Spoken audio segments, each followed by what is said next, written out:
সাংবাদিক বৈঠক। আপনারা জানেন যে প্রতি বছর আমাদের খাদ্য দপ্তর উদ্যোগে এবং কৃষি এবং কৃষক কল্যাণ দপ্তরের সক্রিয় সহযোগিতা ধান ক্রয় করে আসছে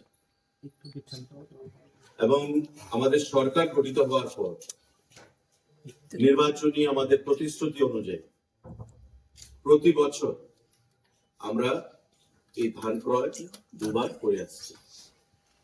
এবারও মরশুমে আমাদের সরকার আমরা সিদ্ধান্ত গ্রহণ করেছি, মাননীয় মুখ্যমন্ত্রী পৌরোহিত্যে আমাদের মিটিং অনুষ্ঠিত হয়েছে এবং এবারকার মরশুমে আমরা 18,000 এমপি ধান লক্ষ্যমাত্রা রেখেছি আমরা ক্রয় করব কৃষকদের কাছ থেকে। আগামী 28শে জানুয়ারি এবারকার মরশুমের ধান ক্রয় করা শুরু হবে এবং তার শুরুয়াত করব আমরা উত্তর জেলা থেকে, ধর্মনগর থেকে। সেটা মাননীয় কৃষিমন্ত্রী এবং আমি আমার উপস্থিতিতে সারা রাজ্যে কৃষি দপ্তর, খাদ্য দপ্তরের আধিকারিকদের সঙ্গে আলোচনা ক্রমে আমরা নির্ধারণ করেছি যে আগামী 28শে জানুয়ারি থেকে এবারকার মরশুমের যে ধান ক্রয় সেটা আমরা উত্তর জেলার ধর্মনগর থেকে শুরুয়াত করব। আমি আলোচনার পর মাননীয় কৃষিমন্ত্রী আলোচনা রাখবেন। এবারকার মরশুমে যেটা ধান আমরা ক্রয় করব, আপনারা জানেন যে 23 টাকা এমএসপি ছিল, সেটা বৃদ্ধি করা হয়েছে 23 টাকা 69 পয়সা এবারকার এমএসপি। এবং এখন পর্যন্ত আমাদের সরকার গঠিত হওয়ার পর থেকে যে পরিমাণ ধান আমরা ক্রয় করেছি তার পরিমাণটা হচ্ছে 2,44,303 মেট্রিক টন। 2,44,303.795 মেট্রিক টন ধান আমরা এখন পর্যন্ত সর্বসাকুল্যে ক্রয় করতে আমরা পেরেছি। টোটাল ফার্মার কৃষক তাতে উপকৃত হয়েছেন 1,25,454 জন। 1,25,454 জন কৃষক তাতে উপকৃত হয়েছেন এই ডাইরেক্টলি প্যাডি প্রকিউরমেন্ট থেকে।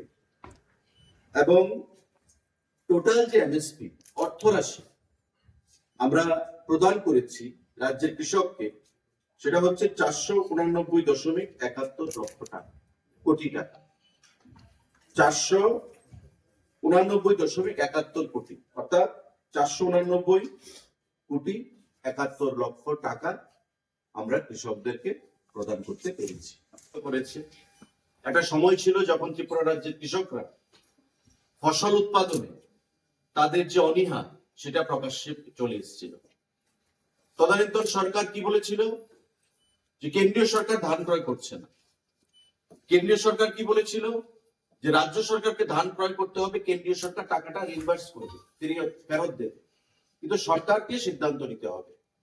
এই কথা বলে কিন্তু কৃষকদেরকে বিভিন্ন সময়ে ভুল পথে তারা পরিচালিত করেছিল।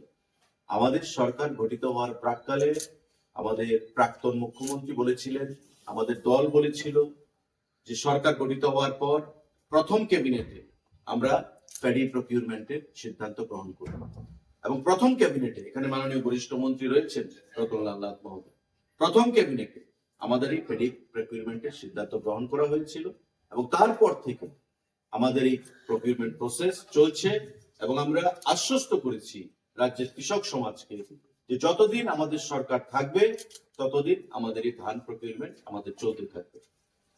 এবারকার আমরা একটা নতুন পলিসি এনেছি ধান ক্রয় সম্পর্কে। এতদিন একটা সিস্টেমে চলেছে, আমরা এবার নতুন ভাবে উত্তর পূর্বাঞ্চলের অন্যান্য রাজ্যের সঙ্গে তাল মিলিয়ে, ভারতবর্ষের অন্যান্য রাজ্যের সঙ্গে তাল মিলিয়ে আমরা নতুন পলিসির মাধ্যমে এই প্যাডি প্রকিউরমেন্ট আমরা শুরু করছি আগামী 28শে জানুয়ারি থেকে। তা চলবে যতদিন আমরা ধান ক্রয় করব। টোটাল লক্ষ্যমাত্রা আমাদের 18,000 মেট্রিক টন ধান আমরা ক্রয় করব।